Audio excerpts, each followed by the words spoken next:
now that you know what the word evolution means, well, let's ask the big question then, what everybody wants to know. How does it work? How does evolution work?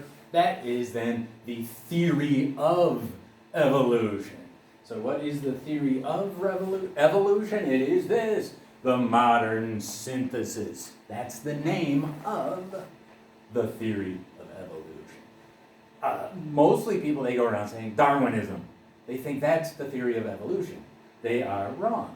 That was the theory of evolution more than 100 years ago, before living memory. That's how far behind they are if they're talking that way. So if you hear people saying, well, Darwinism says this or that, you know that they don't know what they're talking about. So it's the modern synthesis. Well, the modern synthesis then says that evolution works in 5 ways. 5 ways.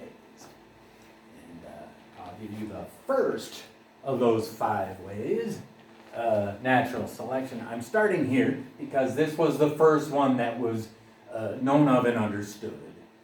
And natural selection, I mentioned before, means adaptive reproductive success. So, okay, what exactly does that mean? Well, so reproductive success, that's to succeed to make babies. So you lived long enough and you were able to mate and make babies.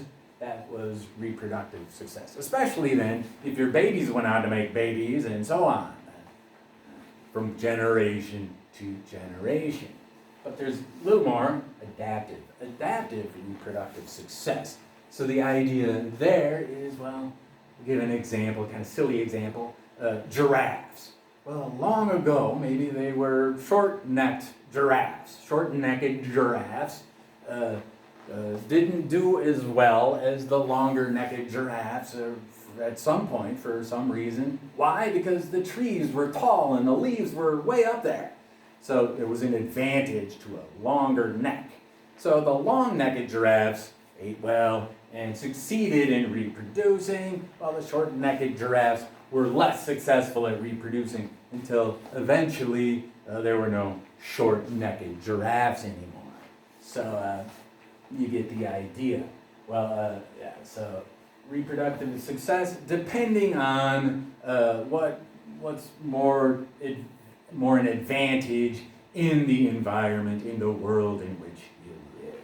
So you have your genes, and if you made babies, then your genes went to them, and you are in the gene pool.